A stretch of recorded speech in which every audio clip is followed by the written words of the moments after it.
Good morning friends, जय स्वामीनारायण। मित्रों, आज बहुत सारे लोग मेरी वीडियोस देख रहे हैं और उसी के आधार पर मेरे पास रिक्वायरमेंट आई कि ईमेल ड्राफ्ट कैसे करते हैं, ईमेल स्ट्रक्चर का यूज़ कैसे करते हैं। और इसी को ध्यान में रखते हुए आज मैं ईमेल एटिकेट्स पर बातें करने जा रहा हूं। मित्रों, हम लोगों ने एटिकेट्स एंड मैनर्स तो सुना है, लेकिन ये email etiquettes that is very much different. It's a new concept. मित्रों, ऐसा कुछ भी नहीं है। हमें ईमेल करते समय कौन कौन सी ऐसी बातें हैं, ऐसे इंपॉर्टेंट पॉइंट से ध्यान में रखने हैं जिससे हमारा ईमेल, हमारा कम्युनिकेशन अट्रैक्टिव बने और सामने जो रिसीवर है उनको समझने में भी इजी रहे, सरल रहे। मित्रों, पहला एक समय ऐसा था कि जब लोग कम्युनिकेशन करने के लिए पेपर यूज़ करते थे। यहाँ ऑलरेडी फॉर्मेटेड लेटर्स अवेलेबल होते थे पोस्ट ऑफिस में, और जाकर परचेस करते थे और बाद में लेटर हम लिखते थे। लेकिन वो समय चला गया है। अभी आज 100% public through out the world email options use कर रही है कम्युनिकेशन करने के लिए। मित्रों, आज का जो समय है डिजिटलाइजेशन का समय है, जिसमें सारा जो काम है वो इलेक्ट्रॉनिकली होता है। और इस बात को हमने स्वीकार लिया है और वो स्वीकार्य है, क्योंकि आज के समय में fast communication is very very important. और उसी के बेस पर सारे बिजनेस ट्रांजैक्शंस होते हैं, बड़े बड़े डिसीजन लिए जाते हैं। मित्रों, आज सबसे ज्यादा लोग याहू, जीमेल या रेडिफ अकाउंट का यूज कर रहे हैं ईमेल करने के लिए। जैसे ही हम लॉगिन होते हैं हमारे सामने इनबॉक्स आ जाता है। लेकिन हमें ईमेल करना है, किसी को लेटर ड्राफ्ट करके भेजना है, तो कौन से ऑप्शंस में जाएंगे। लेकिन यहां पर मैं सबसे पहले आपको बता दूं कि हर अकाउंट में जो ऑप्शंस अवेलेबल होते हैं उनमें से एक है inbox, compose, sent, spam, trash और 2-3 ऑप्शंस अवेलेबल होते हैं। फ्रेंड्स, हम ईमेल की बात कर रहे हैं। ईमेल मीन्स इलेक्ट्रॉनिक मेल, यानी हम इंटरनेट माध्यम से हम किसी को लेटर भेजेंगे। अब मुझे किसी को ईमेल भेजना है, किसी को मुझे लेटर लिखकर भेजना है, तो मैं कौन से ऑप्शंस में एंटर हो सकता हूं। तो उनमें से जो है वो कंपोज। जैसे ही आप कंपोज पर जाकर क्लिक करेंगे, आपके सामने ईमेल करने के लिए स्क्रीन अवेलेबल रहेगी, जहां पर ऑप्शंस अवेलेबल है और उसमें सबसे टॉप पर टू लिखा होगा, जहां पर हम ईमेल एड्रेस टाइप करेंगे। जिसको ईमेल भेजना है उसका ईमेल एड्रेस हमारे पास अवेलेबल होगा, वो वहां पर हम टाइप करेंगे।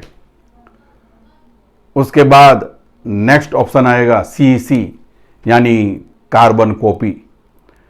ये जो सीसी है, यानी नो डाउट टू में जो लिखा है वो जो मेन पर्सन है जिसको हम ईमेल भेज रहे हैं उसका ईमेल एड्रेस टाइप कर रहे हैं। लेकिन सीसी ऑप्शन ऐसा है जहां पर हम दूसरे 5 या 6 लोगों को भी ईमेल हमें भेजना है, तो वहां पर हम सीसी में दूसरे 5-6 लोगों का ईमेल एड्रेस टाइप करेंगे, जिससे मेन पर्सन जो है जिसको हमने ईमेल भेजा है उनको भी पता चलेगा कि हमने और 6 लोगों को भी ईमेल भेजा है। और उसके बाद और एक ऑप्शन अवेलेबल है, दैट इज कॉल्ड BCC, यानी ब्लाइंड कार्बन कॉपी। यहां पर हम 10 लोग ऐसे हैं जिनको ईमेल भेजना है, लेकिन उसको हम सीक्रेट रखना है, हमें किसी को शो नहीं करना है। जैसे जो मेन पर्सन है जिसका हमने टू में ईमेल एड्रेस टाइप किया है, उनको भी पता नहीं चलना चाहिए कि हमने दूसरे और 20 लोगों को ईमेल भेजा हुआ है। तो उसके लिए प्राइवेसी रखने के लिए, सीक्रेट रखने के लिए हम बीसीसी में उन लोगों का ईमेल एड्रेस टाइप करेंगे, जिससे उनको भी वही सेम मैटर, वही कम्युनिकेशन, वही लेटर उनको भी मिल जाएगा। तो ये मेन ऑप्शंस है टू, सीसीसी एंड बीसीसी। अब उसके बाद नेक्स्ट आ रहा है सब्जेक्ट। फ्रेंड्स, आपका सब्जेक्ट लाइन बहुत ही शॉर्ट एंड स्वीट होना चाहिए। एज फॉर एग्जाम्पल, मुझे छुट्टी के लिए लीव एप्लीकेशन मुझे भेजनी है, मैं सब्जेक्ट लाइन में क्या लिखूंगा? Leave application from 21st April to 25th April 2020. That's all. This will be my subject line. अब आपके सामने ब्लैंक स्क्रीन अवेलेबल है जहां पर हम मैसेज टाइप करेंगे। But before typing any message we have to decide the contents, what we have to write. It must be fully structured and organised. इस बात पर मैं आगे बढ़ूं उससे पहले एक बात क्लियर करना चाहूंगा। आज कॉरपोरेट्स में मैंने देखा हुआ है, बहुत सारे लोग वर्ड में जिस तरह से, जिस फॉर्मेट में लेटर टाइप करते हैं, वही फॉर्मेट का यूज ईमेल में भी करते हैं। अधिकतर लोग जिस फॉर्मेट में लेटर ड्राफ्ट करते हैं वो आपके सामने प्रेजेंट कर रहा हूं। To Mr. So and so, then his designation, then the name of the company and the name of the place. Then after subject, and then dear sir or dear madam, whatever. And then the content. Then after thanking you, yours faithfully, या yours truly, या yours sincerely, या sincerely yours. And then his signature, then name, designation, then name of the company, mobile number, etc. etc. You should not start with name and designation of the person and the name and address of the company in the beginning. We can directly start with hello sir or hello madam instead of dear sir or dear madam. यहां पर अगर same level के लोग हैं, आपका peer group है, तो यहां पर हम उनका नाम लिख सकते हैं। As for example, hello mister Rohit और hello missus Rohini, like that. But don't write dear mister Rohit और dear mister Rohini. It is against email etiquettes. Now the next point is your contents or your message. Friends, your message, your contents must be in an organized manner, in a structured manner. What will be the first paragraph? What will be the second paragraph? And what will be the third paragraph? That is very important. यहां पर जो पहला paragraph है उसमें हमें reference देना होगा। हम किस रेफरेंस की वजह से ये लेटर ड्राफ्ट कर रहे हैं, तो उस लेटर का रेफरेंस होना जरूरी है। As for example, this is in reference to your letter number so and so dated so and so regarding dot dot dot dot dot. This will be your first para. अब जो second paragraph है उसमें हम जो कहना चाहते हैं, जो मैसेज कन्वे करना चाहते हैं, जो इंपॉर्टेंट बातें हैं वहां पर हमें पुटअप करनी है। और वो हो जाने के बाद third paragraph, this will be the concluding paragraph. Your good self is requested to do the needful and do the action appropriately, like that. Whatever we can write in reference to our contents and or the messages.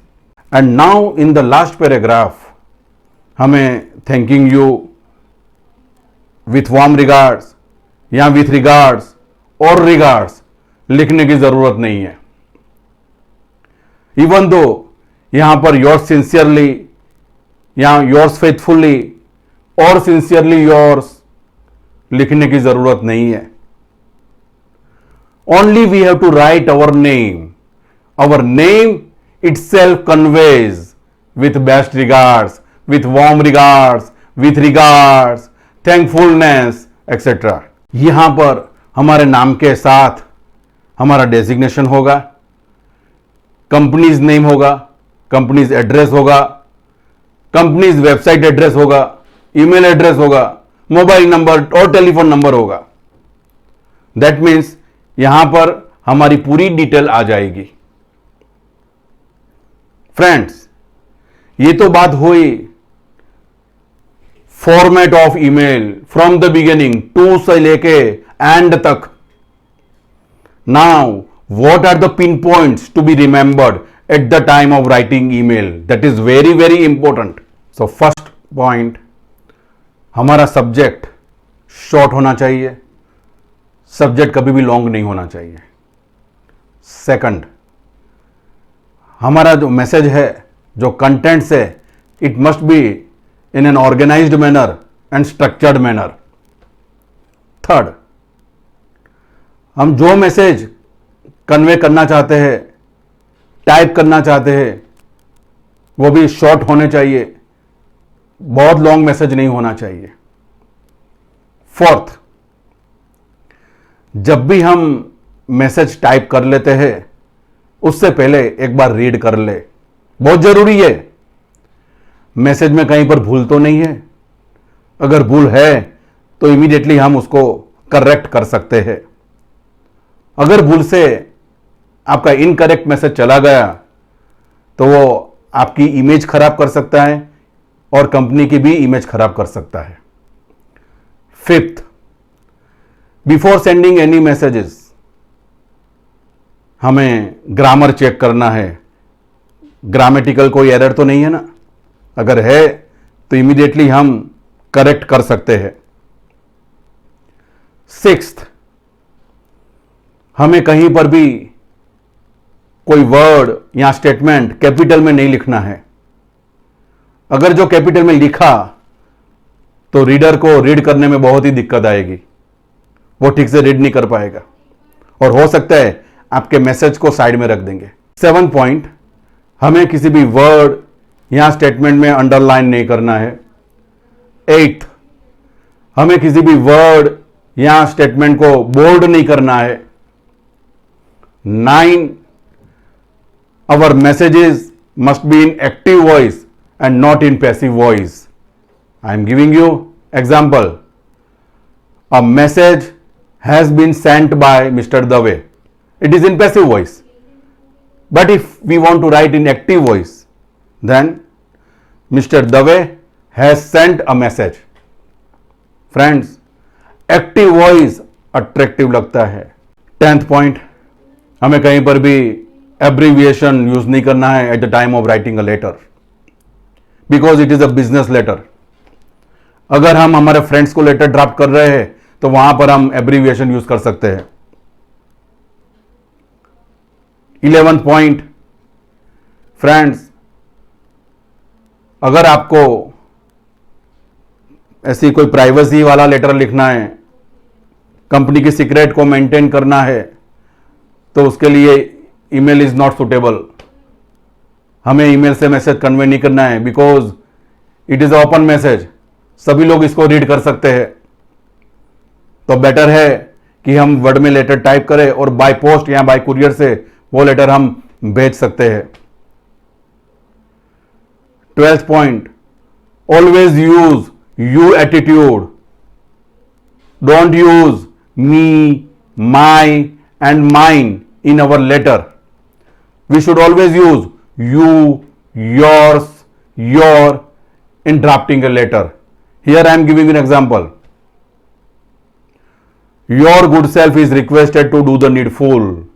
Here I have not written, I request you to do the needful. Second example, your good self is aware that it is looking very nice, but we should not use I, we request your good self, I request your good self, but instead of that we can write your good self is requested. It will look nice instead of using I, we, me, mine in our language. 13 number, अगर आपको लगता है कि आपका message बहुत बड़ा है या फिर कोई कैलकुलेशन है, तो बेटर है हम वर्ड फाइल यूज करें, वर्ड में लेटर ड्राफ्ट करें या एक्सेल में शीट बनाएं और उसके बाद उसे यहां पर अटैचमेंट में ऑप्शन में जाकर अटैच करें और बाद में हम ईमेल सेंड कर सकते हैं। जब फाइल अटैच करते हैं तब यहां पर स्क्रीन पर सिर्फ इतना लिखना है, hello sir, I have attached a file number so and so for your kind perusal and necessary action. बाद में अपना नाम लिखे, अपना डेजिग्नेशन लिखे और company's name and company's details वहां पर आ जाएगी और बाद में सेंड करें। It shows that you are giving respect to the receiver, otherwise it looks against the discipline of the company. जो रिसीवर होगा वो सोच सकता है कि जो सेंडर है, जिसने मैसेज सेंड किया है, वो उसे रिस्पेक्ट नहीं दे रहा है या रिस्पेक्टफुली मैसेज सेंड नहीं कर रहा है। तो उसे अवॉइड करने के लिए यह प्रोसेस करना बहुत ही जरूरी है। फ्रेंड्स, मैंने यहां पर email etiquettes related important points discuss किए हैं। हो सकता है जिसके मन में कोई डाउट्स होंगे, कहीं पर कंफ्यूजन होगा, वो इस वीडियो सुनने के बाद रिलैक्स हो जाए, उनके सारे डाउट्स क्लियर हो जाए। अगर कोई भी व्यक्ति जब ईमेल कर रही है, जब मैसेज ड्राफ्ट कर रही है, तो इनमें से बहुत सारे ऐसे पॉइंट्स है, उसको ध्यान में रखते हुए अगर मैसेज टाइप करते हैं तो उनका मैसेज अट्रैक्टिव रहेगा। जो रिसीवर है उनको रीड करने में भी अच्छा लगेगा, वो इरिटेट नहीं होगा और आपका कम्युनिकेशन मीनिंगफुल एंड इफेक्टिव रहेगा। अगर मित्रों आपको ये लगता है कि ये वीडियो इंफॉर्मेटिव है, नॉलेजेबल है, वर्थफुल है, तो अपने मित्रों को शेयर करना ना भूले, मुझे सब्सक्राइब करें and if you have any suggestion, any comment, please write to me without any hesitation. Thank you very much. जय स्वामीनारायण।